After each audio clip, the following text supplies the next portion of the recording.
नमस्कार दोस्तों, हम फिर से लेकर आ चुके हैं आप लोगों के लिए शाम की सभी ताजा और बड़ी खबरें। फटाफट अंदाज में एक एक कर बताएंगे आपको आज देश और दुनिया से क्या बड़ी खबरें निकलकर सामने आ रही हैं। लेकिन उससे पहले दोस्तों एक नजर डालेंगे सुर्खियों पर। प्रधानमंत्री नरेंद्र मोदी के ऊपर गर्जी महुआ मोइत्रा, बोले नुपुर शर्मा विवाद पर बोलने की हिम्मत नहीं थी, लेकिन काली विवाद पर बोलने की हिम्मत है। तब कहां गए थे पीएम मोदी जब पूरा देश जल रहा था? इसके बारे में आपको बताएंगे। वहीं पर अगली बिग ब्रेकिंग में हम आपको बताएंगे दोस्तों, प्रधानमंत्री नरेंद्र मोदी के ऊपर गरजे संजय सिंह, बोले उत्तर प्रदेश की हालत बिगाड़ कर रखी है योगी आदित्यनाथ ने। देखिए मोदी जी, ये है नया भारत। इसके बारे में बताएंगे। वहीं पर अगली बड़ी खबर में हम आपको बताएंगे दोस्तों जी, दरअसल आपको बता दें प्रधानमंत्री नरेंद्र मोदी की लोगों ने की आलोचना, बोले मां काली पर विवाद पर बोले, लेकिन फिलहाल नुपुर शर्मा विवाद पर नहीं बोले थे। इसके बारे में भी आपको बताएंगे। वहीं पर अगली बड़ी खबर में हम आपको बताएंगे जी दोस्तों जी, दरअसल आपको बता दें कांग्रेस का गुजरात प्लान ऑन हो चुका है। दरअसल आपको बता दें कांग्रेस ने कई कर्मचारियों को यह वादा किया है कि अब सरकारी नौकरी देने का समय आ चुका है। जी हाँ, कांग्रेस को सपोर्ट करें। इसके बारे में आपको बताएंगे। वहीं पर अगली बड़ी खबर में हम आपको बताएंगे दोस्तों, ममता बनर्जी का फूटा मोदी सरकार पर गुस्सा, बोले फिलहाल अपने गिरबान में झांक कर देखे बीजेपी। इसके बारे में आपको बताएंगे। वहीं पर अगली बिग ब्रेकिंग में हम आपको बताएंगे दोस्तों जी, दरअसल आपको बता दें भारतीय जनता पार्टी को दोस्तों लग सकता है बड़ा झटका। दरअसल नीतीश और बीजेपी के विधायक आपस में ही भिड़ गए। एक बार फिर से दोस्तों जेडीयू और एनडीए आमने सामने आ गई, यानी कि गठबंधन टूट सकता है। इसके बारे में भी आपको बताएंगे। वहीं पर दोस्तों शिंदे गुट को लग सकता है बड़ा झटका। दरअसल आपको बता दें जो विश्लेषक है, जी हाँ, उन्होंने साफ साफ कहा कि फिलहाल शिंदे जो है वो एक गुट है, एक पार्टी नहीं है। शिवसेना जो है यहां पर एक तरीके से उद्धव की ही रहेगी। इसके बारे में भी आपको बताएंगे। वहीं पर अगले बिग ब्रेकिंग में हम आपको बताएंगे दोस्तों जी, दरअसल आपको बता दें राहुल गांधी का केंद्र सरकार पर बड़ा हमला, बोले फिलहाल महंगाई से निपटने के लिए भाजपा के पास कोई भी हथियार अब नहीं बचा है। इसके बारे में भी आपको बताएंगे। तो सारी खबरें फटाफट अंदाज में देंगे, एक एक कर देंगे। फिलहाल फिर चलिए बढ़ते सबसे पहली और सबसे बड़ी खबर की ओर। दरअसल दोस्तों आपको बता दें प्रधानमंत्री नरेंद्र मोदी मां काली के बारे में बोलकर फंस गए। महुआ मोइत्रा ने दिया मुंहतोड़ जवाब। आपको बता दोस्तों ये वही प्रधानमंत्री है, जब आप समझिए किसानों की मौत होती है तो प्रधानमंत्री चुप बैठे होते हैं। जब दोस्तों इस देश के नागरिकों को कुछ हो जाता है तो प्रधानमंत्री चुप बैठे होते हैं। आज जो देश में दोस्तों सवाल उठ रहे हैं उन सवालों के जवाब शायद प्रधानमंत्री को नहीं पता। जब नुपुर शर्मा जैसा इतना बड़ा विवाद हुआ उस वक्त प्रधानमंत्री ने देश की जनता को आकर दोस्तों एक सवाल का जवाब नहीं दिया। आज जो हो रहा है देश में मां काली का विरोध, उसको लेकर नरेंद्र मोदी ने कल एक भाषण में कटाक्ष कसा। वहीं दूसरी तरफ अब महुआ मोइत्रा ने बीजेपी को जमकर घेर लिया। महुआ मोइत्रा ने लिखा कि दीदी ओ दीदी कर जो है यहाँ पर बुरी तरीके से पछताए थे मोदी, करारी हार हुई थी। अब जो है मां काली कर जो है इनके छाती पर पैर रख देंगी मां काली। इस तरीके का जो यहाँ पर दोस्तों उन्होंने बयान दिया। महुआ मोइत्रा ने कहा कि बीजेपी सिर्फ अवसर ढूंढती है और हर चीज पर जो है यहाँ पर विपक्ष को घेरने की कोशिश करती है। महुआ मोइत्रा ने कहा कि हमने जो भी कहा है वो सच कहा है और हमारे बातों पर अगर किसी को यकीन ना हो तो ना हो, लेकिन हमारी सोच यही है। महुआ मोइत्रा ने यह भी कहा कि अगर मेरे इस बयान से किसी को दिक्कत है तो हुआ करे, मुझे कोई फर्क पड़ने वाला नहीं है। आपको बता दें महुआ मोइत्रा ने पहले भी दोस्तों मोदी सरकार को घेरने का काम किया था। अब इस वक्त महुआ मोइत्रा ने साफ कहा कि नुपुर शर्मा वाले मामले पर पूरी बीजेपी चुप बैठी रही दोस्तों, लेकिन अचानक से मां काली वाले मुद्दे पर सबके सब जाग गए। आप समझिए ये वही प्रधानमंत्री है, जब देश में दोस्तों बड़े बड़े विवाद हो जाते हैं तो प्रधानमंत्री चुप रहते हैं, लेकिन अगर कोई ऐसा विवाद होता है जिसमें दोस्तों राजनीतिक फायदा हो खुद का तो नरेंद्र मोदी फौरन बोलते हैं। अब भाई नुपुर शर्मा वाले मामले में तो बीजेपी का नुकसान ही नुकसान था, इसलिए नरेंद्र मोदी ने एक शब्द नहीं बोला। किसानों की मौत हो जाती है, 4 किसानों के ऊपर धारदार कार चढ़ा दी जाती है, 4 किसानों की मृत्यु हो जाती है, लेकिन पीएम नरेंद्र मोदी एक ट्वीट तक नहीं करते। क्यों? क्योंकि लोग सवालों के घेरे में ले लेते और यही कारण दोस्तों जो नरेंद्र मोदी सवाल देखकर जो है यहाँ पर जवाब देते हैं। फिलहाल चलिए बढ़ते हैं एक और अगली बिग ब्रेकिंग की तरफ। बता दोस्तों संजय सिंह कूदे नदी में, बोले फिलहाल जब तक योगी का भ्रष्टाचार नहीं दिखा दूंगा दुनिया को तब तक ठहरने वाला नहीं हूं।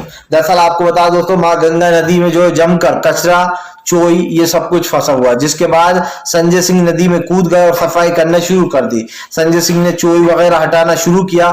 जब संजय सिंह से बात की गई तो उन्होंने बताया कि वो योगी आदित्यनाथ का भ्रष्टाचार पूरी दुनिया को दिखाना चाहते हैं। आपको बता दें, संजय सिंह ने कहा कि किस तरीके से उत्तर प्रदेश के हालात हैं ये जनता अपनी आंखों से देख ले। जनता को ये पानी पिलाया जा रहा है जिसमें कचरा, चोई और न जाने क्या क्या चीजें दोस्तों पड़ी हुई हैं। लेकिन दोस्तों आप समझिए, ये तो योगी आदित्यनाथ के लिए बहुत छोटी सी बात है। जब गंगा नदी में दोस्तों लाशें तैर रही थी, वो मंजर आज तक कोई भूला नहीं है। तब भी बीजेपी कह रही थी कि हमने उत्तर प्रदेश का विकास किया है। कौन सा विकास किया था दोस्तों?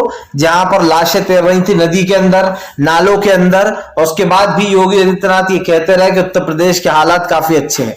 अब इसको लेकर संजय सिंह ने बीजेपी को घेर लिया। संजय सिंह ने कहा कि बीजेपी हमेशा कहती है कि हालात देश के काफी अच्छे हैं। अगर देश के हालात अच्छे हैं तो फिर लोगों को कचरे वाला पानी क्यों पिलाया जा रहा है? क्यों नदी की सफाई नहीं की जा रही है? अगर ये लोग नहीं करेंगे तो मैं कूद कर करूंगा। आपको बता दें, संजय सिंह अपने आदमियों के साथ नदी में कूद पड़े, जिसके बाद उन्होंने सफाई करना स्टार्ट कर दिया। हालांकि दोस्तों साफ दिखाई दे रहा है कि उत्तर प्रदेश की जो हालत है वो लोगों को दिखाई दे रही है। और जिस तरीके से दोस्तों सरकार की बदहाली या फिर यूं कह दे दोस्तों कि बेचारापन सरकार का नजर आ रहा है, तो साफ पता चलता है कि बीजेपी के हाथ में अब कुछ नहीं रहा है। बीजेपी के हाथ में दोस्तों सत्ता तो है, लेकिन उस सत्ता का दुरुपयोग हो रहा है। सरकार के पास पैसा तो है, लेकिन उस पैसे की दोस्तों उस पैसे को खरीद फरोख्त में इस्तेमाल किया जा रहा है। उस पैसे को जनता के लिए नहीं, बल्कि दोस्तों आप विधायकों को बड़े बड़े होटलों में ठहराया जा रहा है, वो भी अकेले होटल में। क्या दोस्तों ये इस बात का प्रमाण नहीं है कि मोदी सरकार पूरी तरीके से फेल हो चुकी है? अब इस सरकार के ऊपर ना ही जनता को भरोसा है, ना आपको और ना मुझे। मैंने पहले भी कहा था दोस्तों, फिर कहूंगा, भारतीय जनता पार्टी एक ऐसी पार्टी है दोस्तों जो देश में न सिर्फ देश में एक ऐसा माहौल बना रही है, कह सकते हैं कि आपके और हमारे खिलाफ, बल्कि दोस्तों देश में शांति भंग करने का भी पूरा ठेका बीजेपी ने ले रखा है। चलिए बढ़ते हैं एक और अगली बिग ब्रेकिंग की तरफ। बता दोस्तों अगली जो बड़ी खबर निकल के आ रही है, आपको बता दोस्तों जेडीयू और जी हाँ दोस्तों आपको बता दें एनडीए फिर से एक बार आमने सामने जेडीयू और एनडीए में ठन गई है। दरअसल दोस्तों बीजेपी के विधायक ने नीतीश कुमार के खिलाफ बयान देकर यह बता दिया है कि जेडीयू और बीजेपी फिर से एक बार आमने सामने हो गई है, और वो भी दोस्तों बड़े ही भयंकर तरीके से। आपको बताता चलूं दोस्तों, बीजेपी के नेता ने कहा कि सत्ता किसी के बाप की बपोती नहीं है जो हमेशा नीतीश की ही रहेगी। इस तरीके की बात कह दी दोस्तों बीजेपी नेता ने, जिसके बाद यह माना जा रहा है कि एनडीए और बीजेपी में बगावत मचना तय है। क्योंकि दोस्तों जाहिर सी बात है, नीतीश कुमार हमेशा सत्ता के लालची रहे। हालांकि नीतीश कुमार ने अब एक ऐसी बात कही जो सोचने वाली थी। नीतीश कुमार ने कहा था कि मैं तो सीएम बनना ही नहीं चाहता था, लेकिन बीजेपी ने मुझे बना दिया। जबकि सच्चाई क्या है दोस्तों, ये आप भी जानते हैं कि नीतीश कुमार को कुर्सी का बहुत लालच है। उन्होंने कुर्सी के लिए ही लालू प्रसाद यादव को धोखा दे दिया था। जबकि सब जानते हैं दोस्तों कि लालू प्रसाद यादव जो है उन्होंने कहीं ना कहीं नीतीश को सीएम का पद दे दिया था और खुद त्याग दिया था, इसलिए ताकि सरकार बनी रहे और अच्छे से बिहार की सरकार चले। लेकिन दोस्तों नीतीश ने लालू प्रसाद यादव को धोखा दिया था, जिसके बाद से ही तेजस्वी यादव काफी गुस्से में रहते हैं नीतीश के नाम से। लेकिन सवाल ये दोस्तों कि अब बीजेपी के नेता ने साफ कर दिया कि सत्ता किसी के बाप की बपोती नहीं है जो हमेशा नीतीश की ही रहेगी। अब दोस्तों ये तो साफ हो जाता है कि बीजेपी यहां पर पूरी तरीके से अपना कब्जा करना चाह रही है और बीजेपी अपनी सरकार बनाने की कोशिश कर रही है। देखिए दोस्तों दो चीजें, पहला तो ये कि नीतीश कुमार अच्छे से जानते हैं कि उनको अगर टिके रहना है तो उनको बीजेपी से बात करनी है। लेकिन अब नीतीश कुमार के मन में एक चीज आ चुकी है कि दरअसल बीजेपी तो अपनी ही सहयोगी पार्टियों को धीरे धीरे कर खत्म कर देती है। महाराष्ट्र में आपने देखा कैसे उद्धव ठाकरे के साथ धीरे धीरे कर मेलजोल था, फिर उद्धव ठाकरे को एक दिन सीएम बनाने से इनकार कर दिया और देवेंद्र फडणवीस को सीएम बनाना चाह रही थी बीजेपी। लेकिन दोस्तों आपको बता दें ये सब कुछ जो है यहाँ पर बात बन नहीं पाई, जिसके बाद इनमें बगावत शुरू हो गई थी। और अब फिर से दोस्तों एक बार दिखाई दे रहा है कि महाराष्ट्र में खेला होने वाला है, क्योंकि यहां पर साफ दिखाई दे रहा है कि जो खेला अधूरा रुक गया था अब कहीं ना कहीं उसको दोस्तों शिंदे गुट को बड़ा झटका दे सकते हैं। हालांकि ये तो सिर्फ मैं आपको एक चीज बता रहा था कि नीतीश के साथ भी वही हो रहा है जो महाराष्ट्र की सरकार के साथ हुआ था। बीजेपी पहले इनके विधायक दोस्तों सारे उड़ाएगी एक एक करके, और उसके बाद नीतीश को कमजोर करके पार्टी से बाहर का रास्ता दिखा देगी। चलिए बढ़ते हैं एक और अगली ब्रेकिंग की तरफ। बता दोस्तों अगली जो बड़ी खबर निकल कर आ रही है आपको बता दोस्तों, ममता बनर्जी का मोदी सरकार पर बड़ा हमला। बोले फिलहाल दूसरों के मामलों में टांग ना अड़ाए बीजेपी, अपने राज्य में झांक कर देखे क्या हो रहा है। आपको बता दें दोस्तों, बीजेपी अपने शासित राज्यों में झांक कर नहीं देखती, जबकि सब लोग जानते हैं कि बीजेपी दोस्तों बीजेपी अच्छे से जानती है कि देश में क्या हो रहा है। आप भी जानते हैं दोस्तों कि भारतीय जनता पार्टी पूरी तरीके से घिर चुकी है। आज खुद के राज्यों में दोस्तों रेप हो रहे हैं, महिलाओं के साथ जो है बदतमीजियां हो रही हैं, मर्डर जैसी घटनाएं हो रही हैं, लोगों के अपहरण हो रहे हैं, लेकिन बीजेपी अपने बीजेपी शासित राज्यों में नहीं देखेगी। उत्तर प्रदेश की हालात इस वक्त सबसे बेकार है। अगर आप देखेंगे दोस्तों तो पहले तो बाढ़ का खतरा हर राज्य पर मंडरा रहा है, खास करके दोस्तों असम और उत्तर प्रदेश और भी एक दो राज्य हैं बीजेपी द्वारा जहां पर बाढ़ का खतरा मंडरा रहा है। सबसे बड़ी बात दोस्तों, बिहार में डबल इंजन की सरकार, लेकिन आज तक दोस्तों पुल का काम सही से नहीं कर सके। यही कारण है जो बार बार बिहार में दोस्तों बाढ़ आती है और कई लोग बेचारे बेघर हो जाते हैं, कई लोगों की जान चली जाती है, बह जाते हैं बाढ़ में। यही कारण है दोस्तों जो बीजेपी कहीं ना कहीं अपने आप को बचाने के लिए लोगों की जान दांव पर लगाती है। बीजेपी के पास क्या दोस्तों इस वक्त सरकार के पास पैसा नहीं है, सरकार के पास सरकारी खजाने भरे पड़े हैं। वो चाहे तो देश के हितों के लिए काम कर सकती है, लेकिन सरकार दोस्तों ना ही आप समझिए बाढ़ पीड़ितों पर पैसा खर्च कर रही है, ना ही आम जनता पर। पैसा कहां जा रहा है दोस्तों? पैसा जा रहा है विधायकों के पास। आपको क्या लगता है ये शिंदे गुट को जो खरीदा गया है दोस्तों, इनको करोड़ों करोड़ों लाखों रुपए दिए गए होंगे, इनको पद का लालच दिया गया होगा, तब कहीं जाकर इन्होंने शिवसेना से बगावत और धोखा किया। एकनाथ शिंदे अभी भले ही दोस्तों खुश हो, लेकिन आने वाले समय में एकनाथ शिंदे का कोई अस्तित्व नहीं रह जाएगा, और जब कोई अस्तित्व नहीं रह जाएगा दोस्तों तो बीजेपी खुद एकनाथ शिंदे को पार्टी से उठाकर बाहर फेंक देगी। दरअसल दोस्तों कहते हैं कि जब आपकी असलियत लोगों के सामने आ जाए और आपका असली चेहरा लोग पहचानने लगे, कह रहे ये चेहरा तो एक अपनी एक सोच होती है दोस्तों, लोगों ने किसी और को वोट दिया और वो चेहरा जाकर धोखा दे दे, उस पार्टी से अलग हट जाए, तो दोस्तों ये साफ हो जाता है कि दरअसल आज देश में दोस्तों जिसके पास पैसा, जिसके पास ताकत है, उसी का दिन है, और इसीलिए बीजेपी अपनी ताकत का दुरुपयोग कर रही है। फिलहाल चलिए बढ़ते हैं एक और अगली बिग ब्रेकिंग की तरफ। बता दोस्तों अगली जो बड़ी खबर निकल कर आ रही, प्रधानमंत्री ध्यान दे वरना श्रीलंका से भी बुरा हाल होगा भारत का। जी हाँ, दरअसल दोस्तों आपको बता दें, अब जो यहाँ पर भारतीय जनता पार्टी के ऊपर जमकर गरजते हुए नजर आए हैं रणदीप सुरजेवाला ने बीजेपी के ऊपर हमला बोलते हुए कहा कि ऊपर वाला ना करे कि हमारे देश पर श्रीलंका जैसे हालात बन जाए। हालांकि आपको बता दें रणदीप सुरजेवाला ने कहा कि आसार तो ऐसे ही दिखाई दे रहा है, जो देश का हालात बना दिए नरेंद्र मोदी ने वो श्रीलंका से कम नहीं है। आपको बता दो तो श्रीलंका एक ऐसा राज्य, एक ऐसा देश है जो कि लगातार देखते ही देखते बर्बाद हो गया, और दोस्तों जब श्रीलंका बर्बाद हो गया तो आप भी समझ सकते हैं कि श्रीलंका की हालत क्या है। हमने देखा किस तरीके से जो वहां की जनता है, सबसे पहले उन्होंने राष्ट्रपति भवन आवास पर कब्जा किया, उसके बाद स्विमिंग पूल, किचन, और कल तो बकायदा दोस्तों नोट लूटे गए हैं। आपको बताते चले भारतीय जनता पार्टी को इससे सबक लेने की जरूरत है।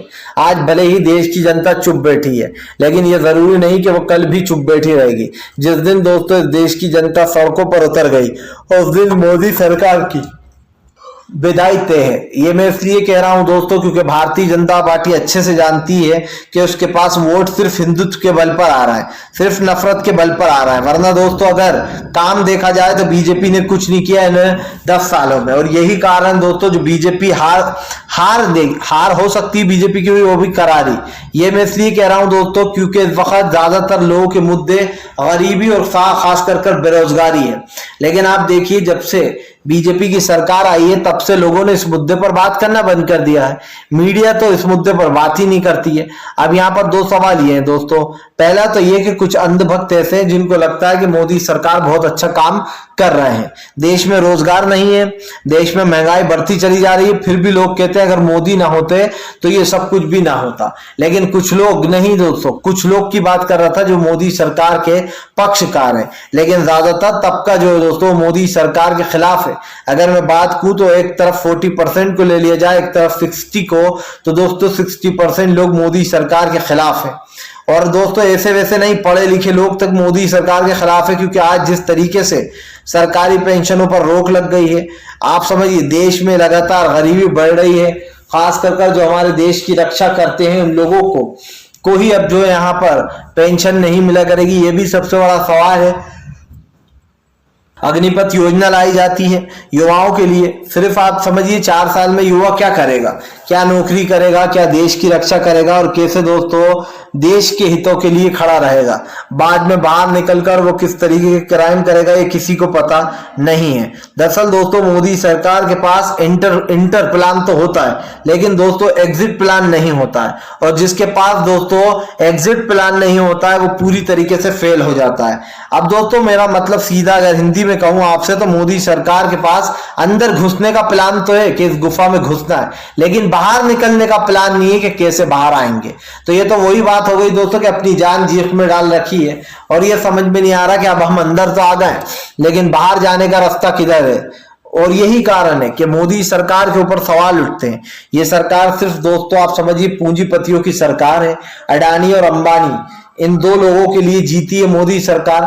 खास कर जब देश में कुछ ऐसी परिस्थितियां बन जाती हैं जिससे कि सरकार का नाम पूरी तरीके से दोस्तों सामने आता है। इसमें ये कहना गलत तो नहीं होगा कि भारतीय जनता पार्टी पूरी तरीके से बौखला चुकी है। बीजेपी की बौखलाहट जो है दोस्तों वो साफ साफ नजर आ रही है। फिलहाल चलिए बढ़ते हैं एक और अगली बिग ब्रेकिंग की तरफ। बता दोस्तों अगली जो बड़ी खबर निकल कर आ रही जी। दरअसल दोस्तों आपका प्रधानमंत्री नरेंद्र मोदी के ऊपर दोस्तों गरजे अखिलेश यादव। बोले फिलहाल उत्तर प्रदेश की हालत बेकार, पीएम नरेंद्र मोदी यहाँ आकर देखे क्या हो रहा है। दरअसल दोस्तों आपको पता है अखिलेश यादव ने कहा कि भारतीय जनता पार्टी सिर्फ जुमलेबाज पार्टी है, इनके पास सिर्फ जुमलों की लड़ी है। अगर इनसे पूछा जाए कि देश में क्या चल रहा है तो इनको पता नहीं होगा कि देश किस हालात से गुजर रहा है। अखिलेश यादव ने कहा कि भारतीय जनता पार्टी झूठ पर झूठ बोलती है और झूठ के अलावा कुछ और बोलती नहीं है। और ये बात तो दोस्तों आपने और हमने भी देखी है कि बीजेपी हमेशा देश की जनता को धोखा देने का काम करती है और आज भी वही कर रही है। जनता से वादा किया कि आपके खातों में 15-15 लाख आएंगे, लेकिन नहीं आए। जनता से वादा किया गया कि हम आपके लिए स्कूल कॉलेजेस खोलेंगे, लेकिन नहीं खुले। और इसीलिए दोस्तों कहीं ना कहीं अरविंद केजरीवाल को लोग वोट देना पसंद करते दिल्ली में, लेकिन बीजेपी को नहीं। फिलहाल चलिए बढ़ते हैं एक और अगली बिग ब्रेकिंग की तरफ। बताया दोस्तों उत्तर प्रदेश पुलिस की खुली पोल, आजम खान ने बोला बड़ा हमला। दरअसल दोस्तों आजम खान ने बीजेपी के ऊपर गंभीर आरोप लगा दिया। आजम खान ने बीजेपी के ऊपर हमला बोलते हुए कहा कि अब उत्तर प्रदेश में मुस्लिम महिलाओं को परेशान किया जा रहा है, उनके साथ छेड़खानी की जा रही है और उनसे पूछा जा रहा है कि फिलहाल बिजली का बिल क्यों नहीं भरा। आपको बता दें आजम खान ने कहा कि अब मुस्लिम महिलाओं को परेशान किया जा रहा है बिजली का बहाना लेकर और उनके घर की कुर्कियां भी की जा रही हैं। आपको बता दें दोस्तों आजम खान यहीं पर नहीं रुके। आजम खान ने कहा कि पुलिस उनके साथ जाकर बदतमीजी करती है, उनके साथ जो यहाँ पर छेड़खानी करती है और इस चीज को बर्दाश्त नहीं करेंगे। आजम खान ने कहा कि भारतीय जनता पार्टी गरीब और मजलूम लोगों का सहारा छीनना चाहती है, वो उनके घर हड़प लेना चाहती है। और यही कारण दोस्तों जो उत्तर प्रदेश में एक नई जंग शुरू हो गई है, जहां पर बीजेपी पूरी कोशिश कर रही है कि वो फिलहाल अपनी तरफ से दोस्तों लोगों को परेशान करे और लोगों से बार बार ये पूछे कि भैया बताओ हमारा जो सामान है वो कहाँ है। क्योंकि दोस्तों ये मैंने आपको बताया कि कैसे उत्तर प्रदेश में आजम खान ने बताया कि फिलहाल पुलिस जो है वो लगातार महिलाओं को परेशान कर रही है बिजली चोरी के नाम पर। फिलहाल चलिए बढ़ते हैं एक और अगली बिग ब्रेकिंग की तरफ। बता दोस्तों अगली जो बड़ी खबर निकल के आ रही है, आपको बता दोस्तों शिंदे गुट को लग सकता है बड़ा झटका। जी शिंदे गुट के 9 विधायक जो दोस्तों उनकी सदस्यता रद्द हो सकती है। हालांकि दोस्तों आपको बता दें शिंदे गुट जब से बाहर गया तब से शिवसैनिक सड़कों पर नजर आ रहा है और शिवसेना और भी मजबूत हो गई है। अब दोस्तों ये देखना होगा कि फिलहाल एकनाथ शिंदे और बीजेपी के आमने सामने कौन खड़ा होता है। लेकिन दोस्तों देखिए सबने उद्धव ठाकरे को इसलिए चुना था कि इनकी सोच अलग जा रही थी, लेकिन अब उन्होंने भी दोस्तों जाते जाते जब से 2 जगहों के नाम बदले तो खास कर जो मुस्लिम समुदाय के लोग हैं, जो मुस्लिम भाई हैं, वो बहुत ज्यादा नाराज हैं। दोस्तों वो शेर है ना बार बार दोहराने का मन करता है कि लगेगी आग आएंगे कई घर जद में, यहाँ सिर्फ हमारा मकान थोड़े है। राहत इंदौरी साहब ने क्या खूब कहा है दोस्तों, और वाकई में कमाल का है। फिलहाल अगर आपको हमारा वीडियो अच्छा लगे तो लाइक करें, चैनल पे पहली बार आए सब्सक्राइब करें, पास में एक घंटी आएगी दोस्तों इसको जरूर दबाएं।